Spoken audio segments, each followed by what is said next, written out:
Hey guys, and welcome to week of T49, a tank I am really enjoying, and therefore I'm gonna make a week of, because I've been having some great fun games in this tank.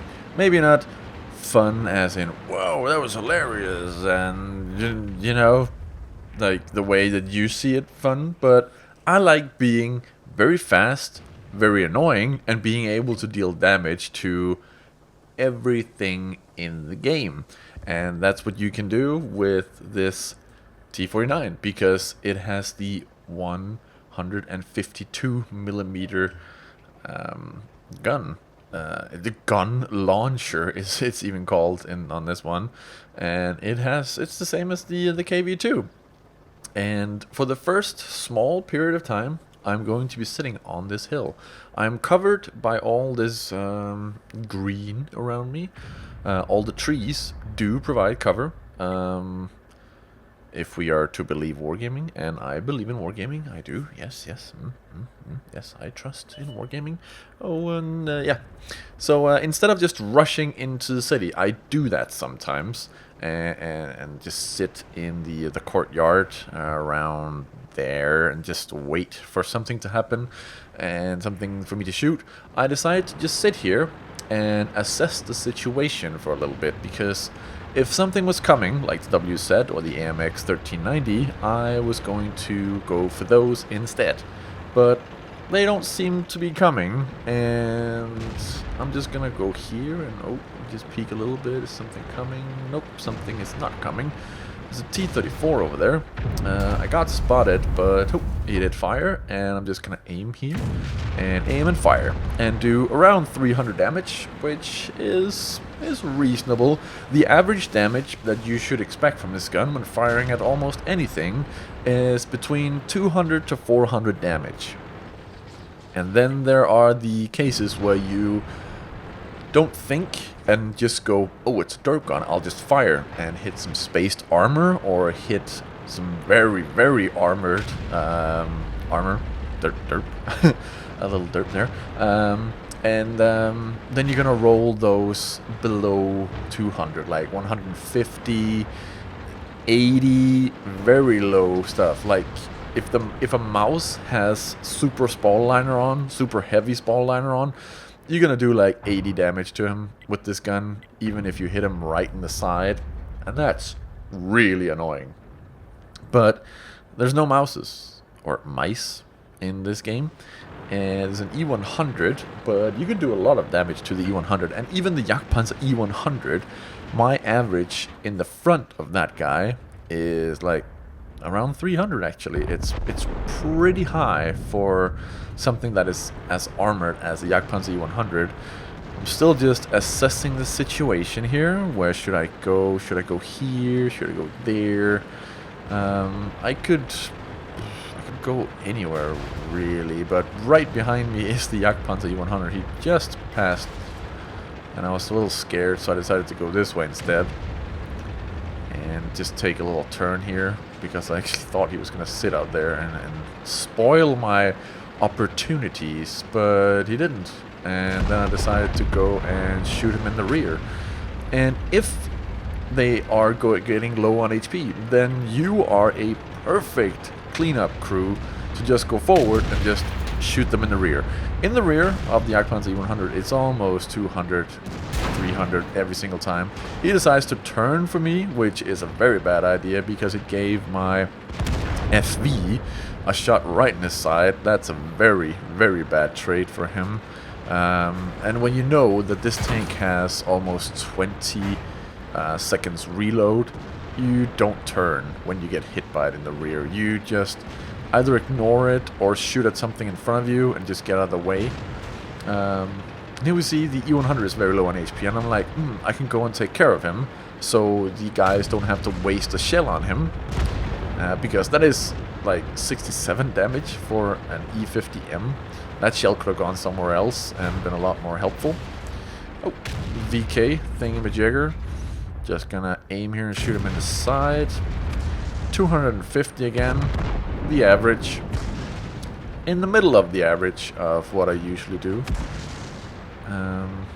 We can't see the hits up there on the several different things. We can see the last hit and we can see the combined hits, which is a little sad, but it is an old version of XVM I've had to dig out because this is a 9.3 replay. And I got shot in the side there by the MX-50B, and I'm thinking, should I go for him? He should be reloading. I'm like, nah, I'll go for the VK instead and load a heat round. The heat rounds on this tank are also very good.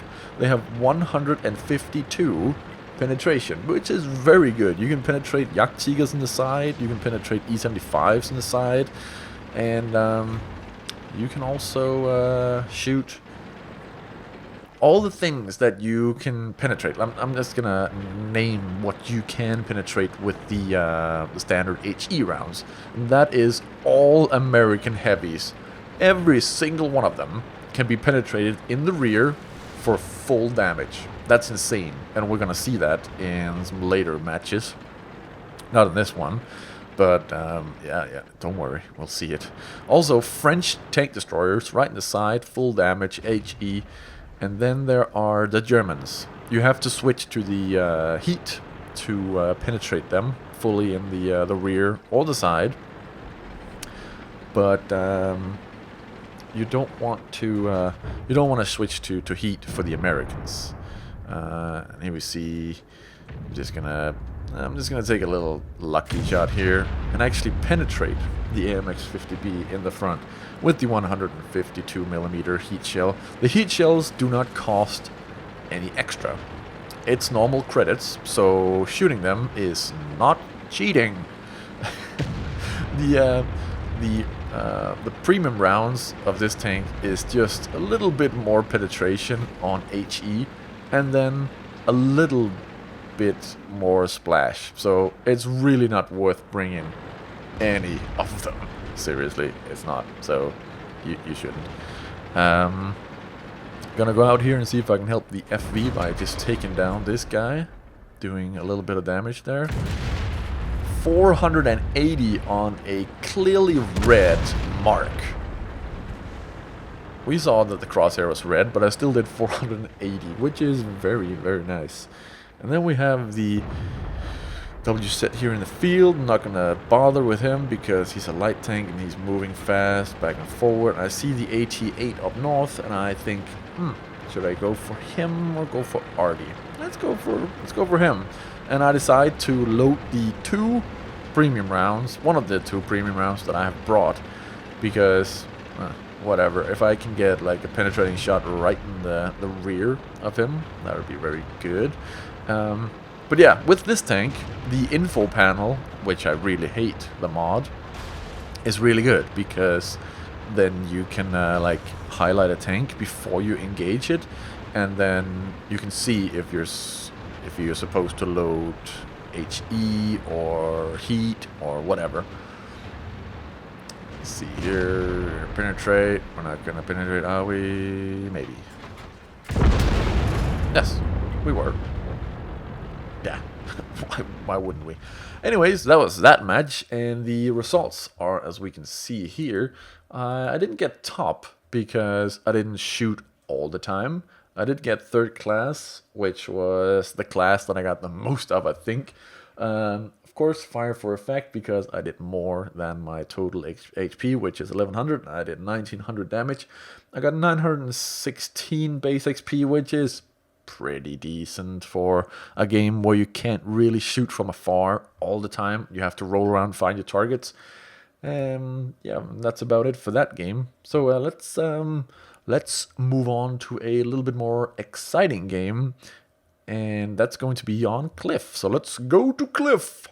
And for this game, I have enlisted the help of Good Job and Behemoth because I didn't feel like I could help enough and support my teammates. So I decided to play a little with these guys. Of course, that's a lie.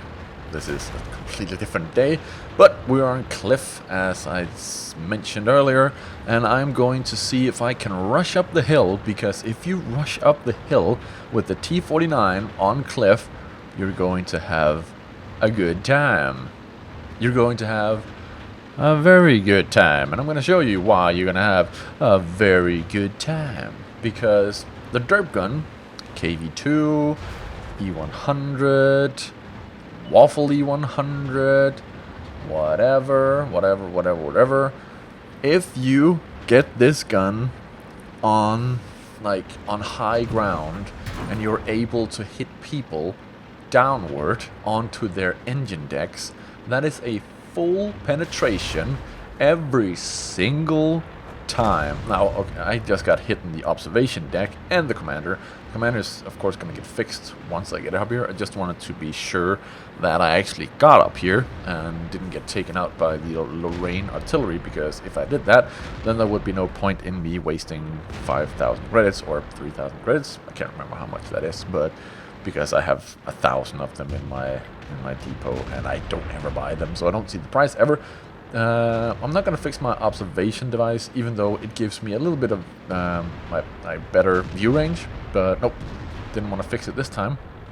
But now we're up here, and we're going to go back to the engine deck thing. Now, this is not on the engine deck, but it's still a good shot, so of course I'm going to take it. 822 damage right in the back of a Panther. That was HE on a German vehicle from the top, of course, but I think I might have hit his engine deck, because I don't fully penetrate these German tanks that often with this tank or this gun. Now, there's no concealment up here, so you are going to get spotted every time that you want to go out and take a shot. Now, the IS-3 is not looking up here right now, so I'm going to aim, take the shot, and do 336 damage, which is above average on this gun. Did I say between 200 and 400? I think I did, but yeah, that's about average on this gun on something like an IS-3. Now, here we go with the engine decks. T32. Don't rush the shot. Make sure you hit it. If you got a shot like this, make sure you hit it, because 940 damage, and you can just see what he's thinking. He's like, what the hell just hit me? What on earth just took nearly 1,000 damage off me? And hey, hello there, Super Pershing. Make sure it hits. Aim, make sure it hits. 962 damage from above. Ow, right on that engine deck. But I think the T32 it's catching on to my little game up here. This is a perfect spot for this, by the way. You're looking down, and you can reverse up again after you fired. Centurion 7/1, no problem. T32 can't aim up, no problem. He's going to have to like move far away from me for me to get into any danger from him. Like, I can see a Cheery now. I can even, if I can take that one out, unless the T32 has driven, he's pushed himself up against the hill to be able to hit me, which is fine, I'll just use a repair kit. Nope, I didn't. It just got fixed. Alright, my repair kit is pretty good.